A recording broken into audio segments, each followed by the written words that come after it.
नमस्ते मेरे भाई लोग। तो चलिए आज एक भारत की स्टॉक मार्केट का और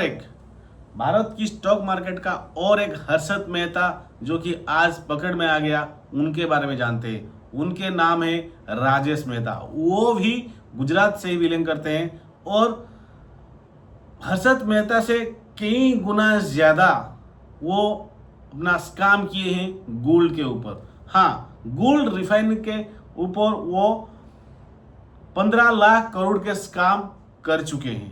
भाई LIC भी उनके साथ धुलता हुआ नजर आ रहा है, ताकि कुछ फर्क नहीं पड़ने वाला है LIC के ऊपर, क्योंकि बस 10% शेयर वो लोग खरीदे हैं। हमारे मार्केट ऐसे भी तो गिर रहा है और इनके स्कैम सुन के आपके होश उड़ जाने वाले हैं। भाई ऐसे भी लोग स्कैम करते हैं क्या?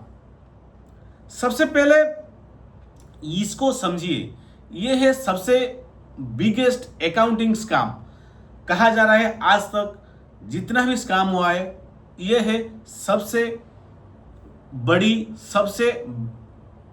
बड़ी अकाउंटिंग स्कैम है, जिसकी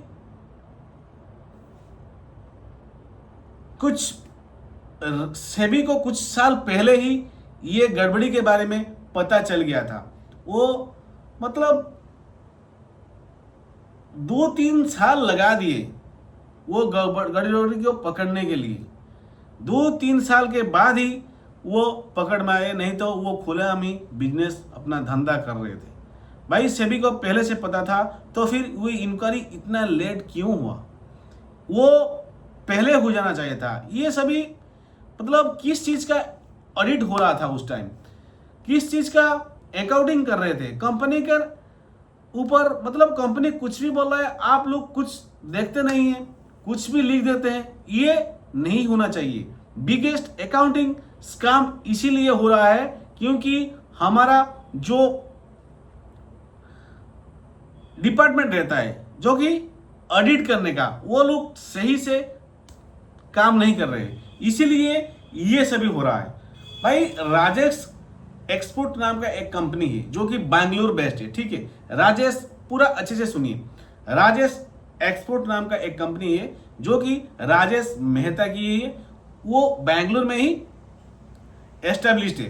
वो क्या करते हैं ना कि गोल्ड को रिफाइन करते हैं, ठीक है। चलिए गोल्ड रिफाइन क्या समझते हैं?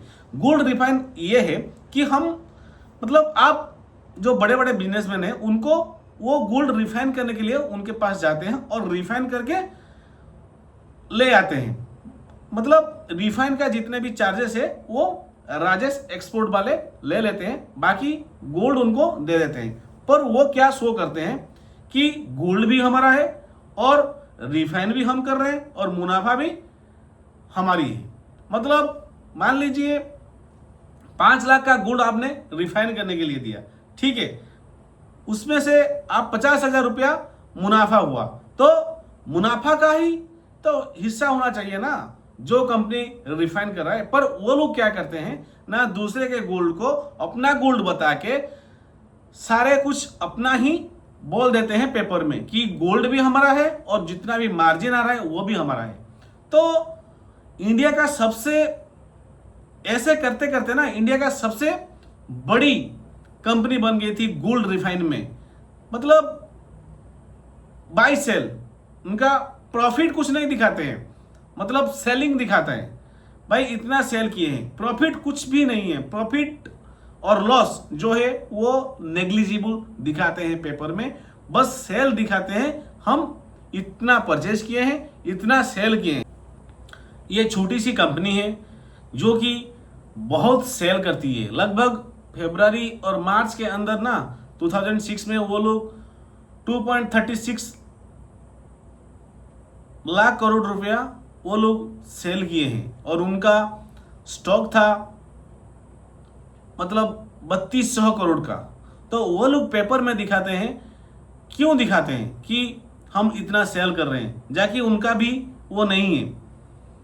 मतलब वो इसीलिए दिखाते हैं ताकि उनको गवर्नमेंट से लोन मिल सके, उनका वो फायदा उठा सके।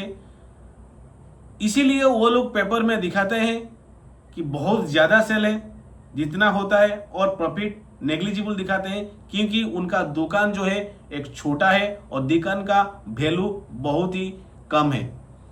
तो इसीलिए ये स्कैम जो है वो सेबी ने पकड़ ली है और इतना तेजी से उनका शेयर मार्केट जो है गिरा है ना, आप भी सोच के हैरान हो जाओगे। क्योंकि लोग सोचते थे क्या भाई इतना बड़ी कंपनी है, शेयर उनका शेयर खरीद लेते हैं। इसीलिए LIC बोल के जो गवर्नमेंट रजिस्टर कंपनी है वो भी उनका शेयर 10% खरीद के रखा है। उनका तो गया भाई 10%, छोड़ दो वो मैनेज कर लेंगे, पर बाकी आम लोगों का क्या, जो कि अपना रोजी रोटी जिनका मतलब शेयर उनको लगाए थे, उनका शेयर खरीदे थे, आज तो वो पूरा ही डूब गए।